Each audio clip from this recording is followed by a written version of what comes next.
everybody, welcome back to my channel. Welcome. Thank you everybody for all of the kudos on the fabric haul last week. The video from last week, I'll go ahead and pop the link up there from last week. Last week haul, I had so much fun in Arizona shopping, as you can tell, at the fabric store. So yes, loved all of the fabrics, and everything is clean and folded and ready to be used. So let's jump into this video. This video are my makes from September and then my October plans. So I had planned, I want to say 5 to 6 pieces items. So a couple skirts, a couple tops and things of that nature. But then for whatever reason, totally forgot that I was traveling for a week of September, the last week, for a work conference. And so, yeah, I only made, I think I said 5 or 6 pieces. I only made 3 pieces total. So this will be relatively quick because my October plans, which were already in October, obviously, but I'll just add on a couple things, and I changed one thing. And so real quick is I'll pop up a video in just a second, but here is the Sew Over It Eve dress. And so I have no review, obviously, on this. I've already done a review on the Sew Over It Eve dress. I'll leave the review here, and then I'll leave the playlist if you're interested in the sew along. So this is the dress. There is nothing different, I would say, that I had said the first time. The only mistake I made was, what was it? Oh, the wrap piece. So you need to cut the wrap piece flipped over.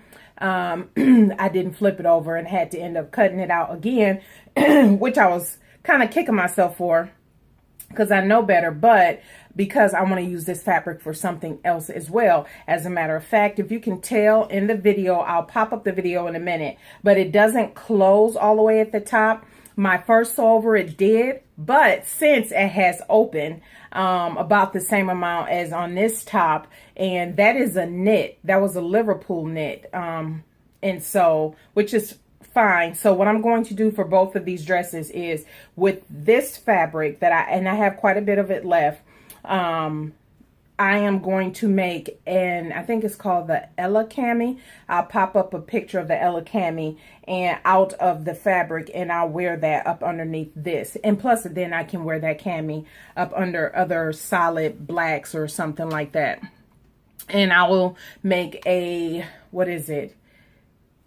I believe it's the Durango tank, or I forget. It's a different pattern for knits that I'll use to make the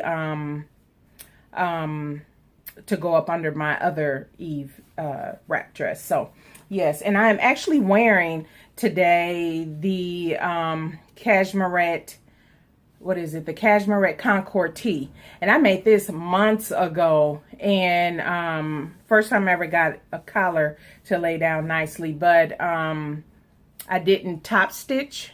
And I still could go back and top stitch, but I'm not. It's been like this for months now. And so it's just a regular Concord tee. So I will be making many more of these. So let's get into the pussy bow blouse. So I made the Sew Over It pussy bow blouse. And here let me first make sure that this video has popped up. And I'll get my notes while that's popped up. But next is the Sew Over It pussy bow blouse.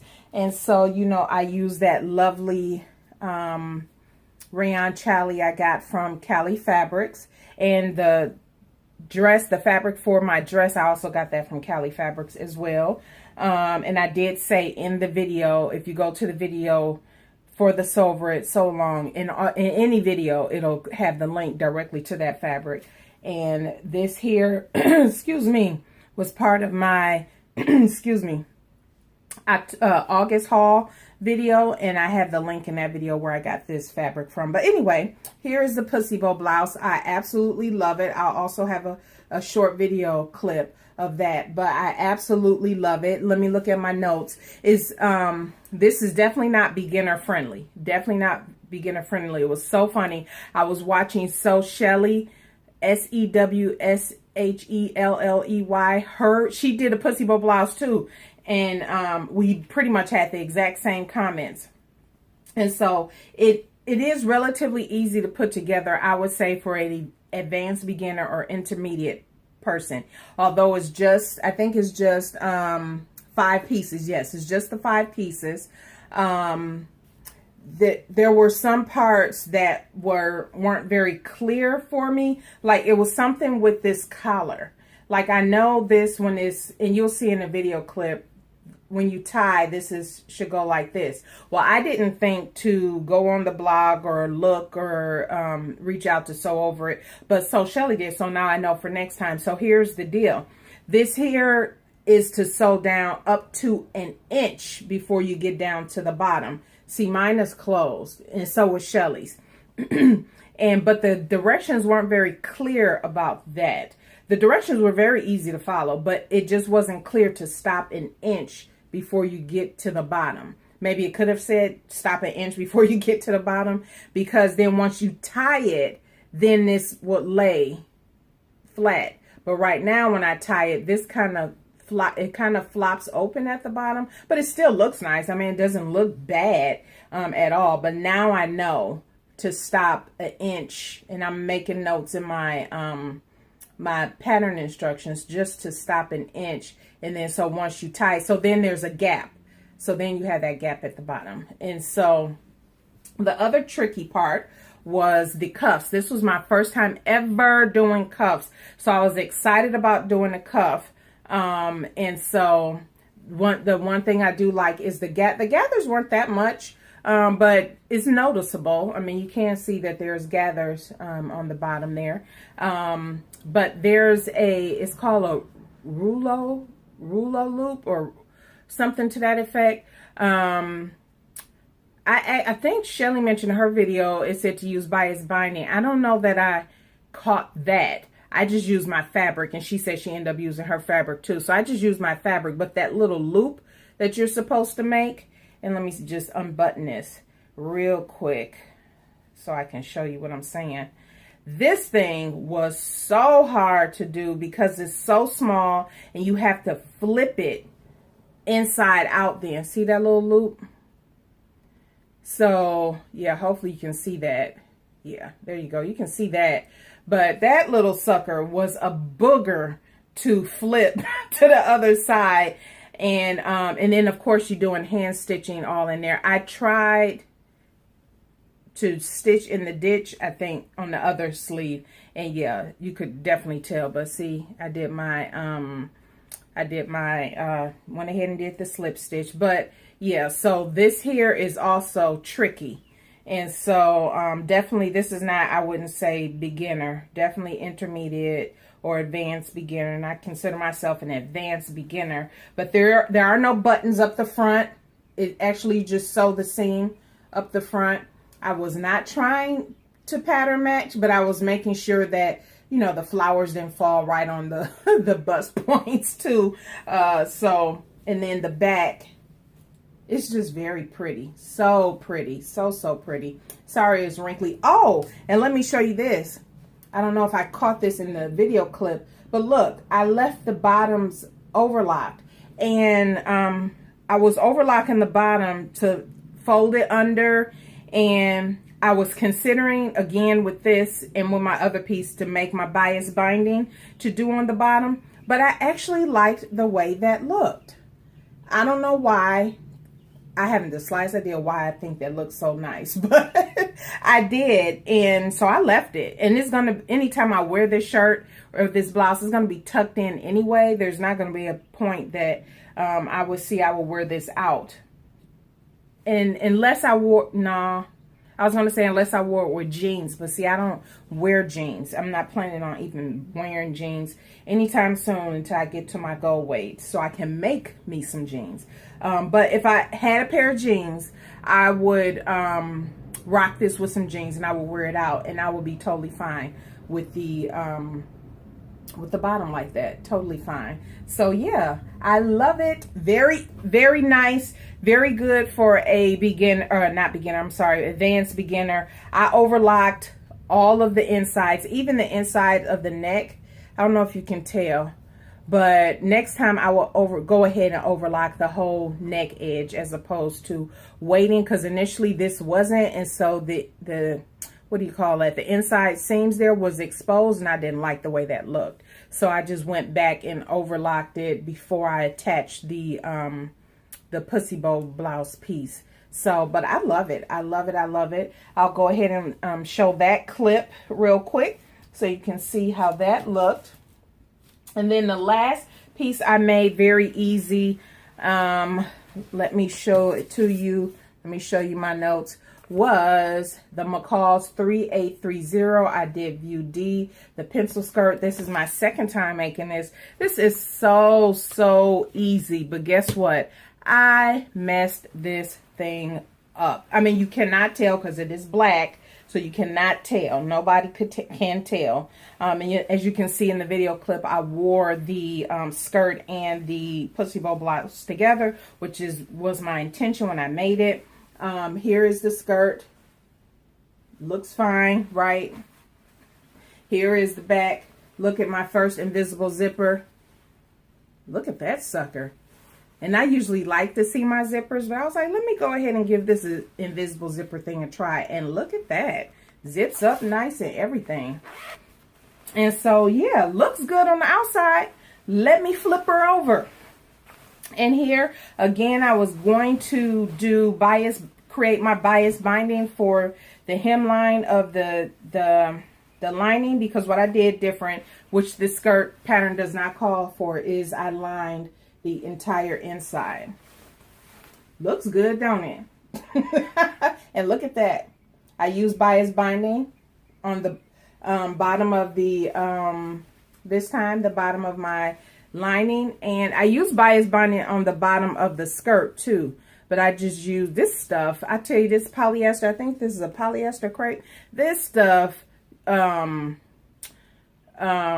phrase like nobody's business. My goodness. So yeah, I flipped it under, so hopefully you can see that. So yeah, that's, I mean, you can't see it from the outside, but on the inside, overlocked the insides. So let me tell you where I did mess up, because I started the skirt and the blouse in September, but I didn't finish till after I came back from my work conference. But so everything was already cut out and everything. And then Karina from Lifting Pins and Needles did a video on how to attach lining to a skirt that doesn't call for, to facing like this, that doesn't call for the lining.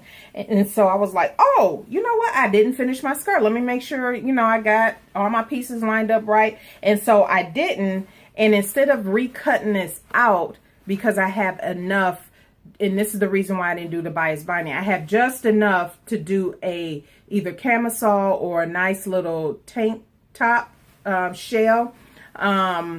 And I didn't want to, you know, cut into that because I want to use it. So I was like, I'm just going to stick with the pieces. I'm going to cut off the top and then I'm going to reattach it. Look at this. Yes, the facing piece, this is the facing piece, is much longer than this. And so I had messed up cutting the facing pieces. And so the top of my skirt does not lay flat. It's, and I figured later that I can go back underneath here, because that's open, and add some kind of extra dart in there to make it lay straight, because it kind of bows over. See that? It bows over at the top. So I'm thinking that's what I'm going to do to fix it, but I might not fix it because you can't even tell when I put it on. And the type of tops and stuff I'll wear with it, that top piece will never show. And yeah, that's the only part of it that bows over about that much. So again, it's not anything horrible, but I noticed it, right? So yeah, my insides, that did not. My facings, yeah, I didn't cut it right. I didn't lay the pattern pieces down right and cut it all wrong. I think I cut it upside down. So then when I went to attach it is what it obviously, because then I was trying to line everything back up after the fact. And yeah, I ended up cutting off a lot of the facing pieces, and then the facing piece didn't lay right. I mean, it looks fine, right? But yeah.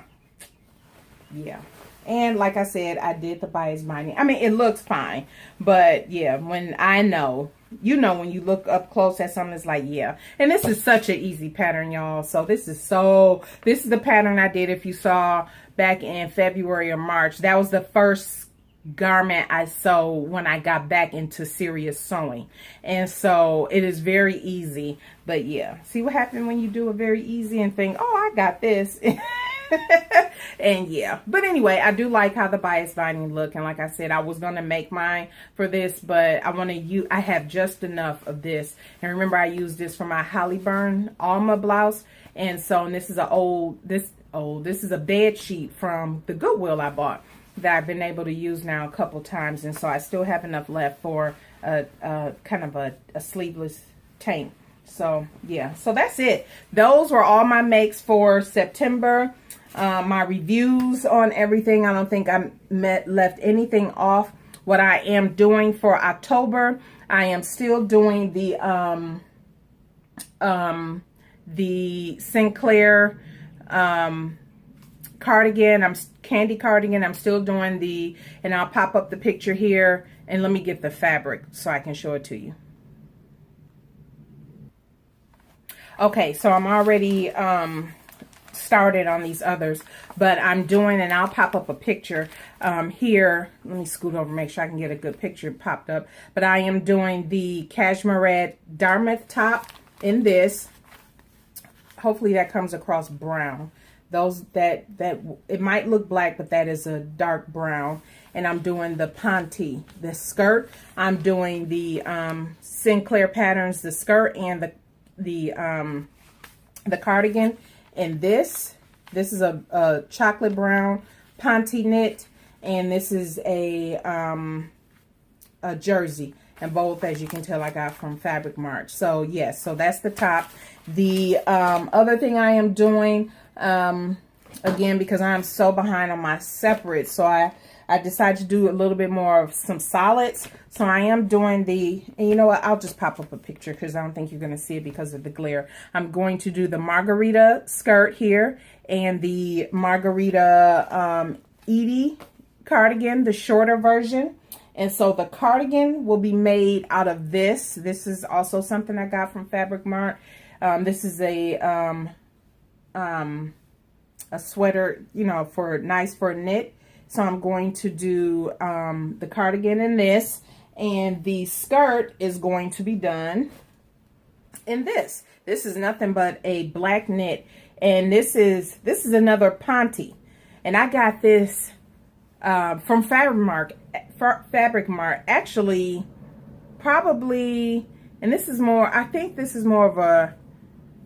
I know it's a Ponte, but it feels like more of a rayon. It don't necessarily feel like a polyester like the other one, but very basic. So I need some basic solid separates. And so this, when I put this in the Margarita skirt, and like I said, I bought this like maybe 6-7 years ago, maybe longer. So I had this in my stash for a long time, and I was like, you know what, pull it out. I'm going to use it for the Margarita skirt, and also make a cashmere. I'm going to make a cashmere Concord tee in the same black that I'll wear up under that cardigan. Again, something real basic, but I'll have to kind of really, you know, make it real pretty with the accessories and everything like that, which is not a problem. But I definitely need some basics. I love prints. I like solids too, but I'm more of a print person if you see the type of fabric I buy. But I need to have some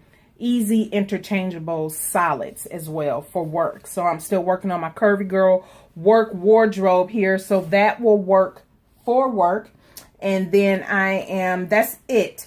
I did have, let me give a quick update. I did have in my plans with the African print fabric. Remember, I was doing out of the Tunic Bible this here.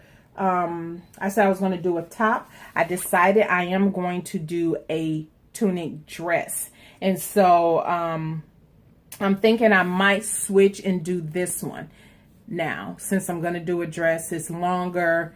I like the sleeve. Can you see that sleeve? It's a little bit of a puff sleeve there. So I may go ahead and do that instead. because I think I just wanted to do something a little bit more with that wax print instead of just doing just a top. Because otherwise I would have had enough left to do a skirt, which is fine. But, you know, I don't mind doing a dress. And so that will go in a future plans. I'm not sure what month I'll do that. But that's it. That is all I have.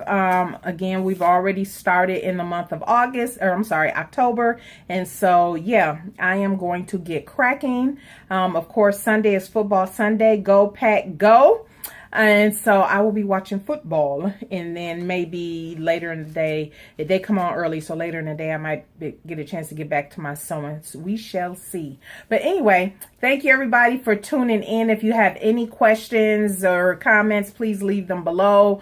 Thumbs up if you like the video, and yeah, we will see you in next week's video, which I'm not sure what will it be. But anyway, we'll see you next week. All right, everybody. Have a blessed week. Bye.